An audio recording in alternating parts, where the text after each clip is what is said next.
The safe seen here was torched by the thieves. The showcases that displayed jewelry up to last Monday are now empty.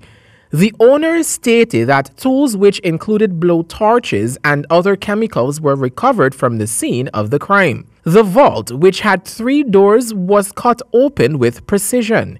The owners of the LC Prasad Mirage & Sons jewelry store in a lengthy statement to the media said, quote, "It is sufficient to say that the perpetrators of this crime aren't novices, but highly skilled thieves," end of quote.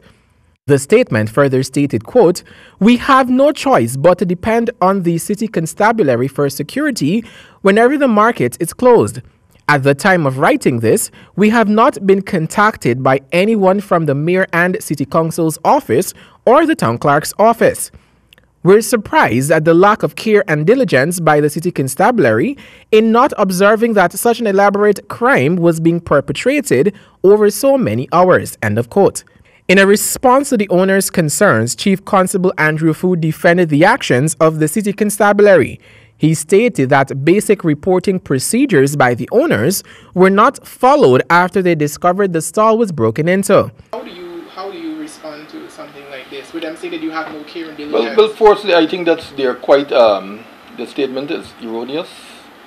The fact that in terms of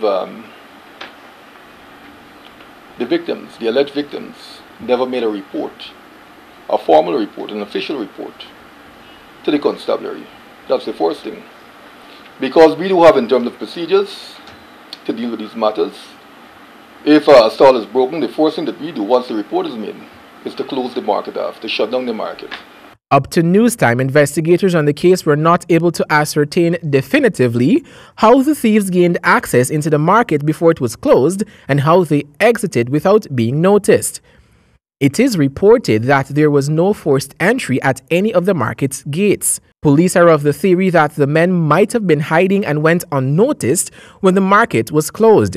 Fu stated that the perpetrators of the crime could not be the regular market thieves. And finally, would you say that this crime was committed by known persons that would have, been doing the regular crimes around the city? Or were these special persons that would have been knowing exactly what they were going in for? And I think in the first place, whoever would have committed the crime had to know in terms of the what was there, what they were going for. They had to know in terms of the possibly the operation of the market, entry in terms of exit. They had to understand in terms of the alarm system, because the alarm is connected to an external agency, which is MMC.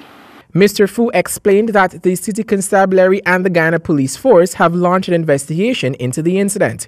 He further refuted claims that the ranks of the constabulary were contacted directly by the business owners.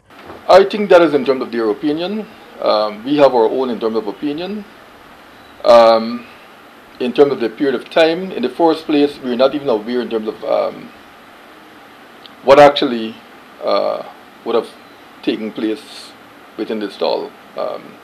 Like I said, in terms of losses are being claimed.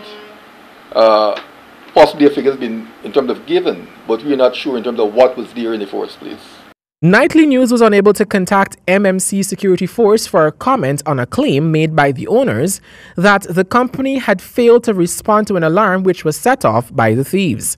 Javon Vickery, HGP Nightly News.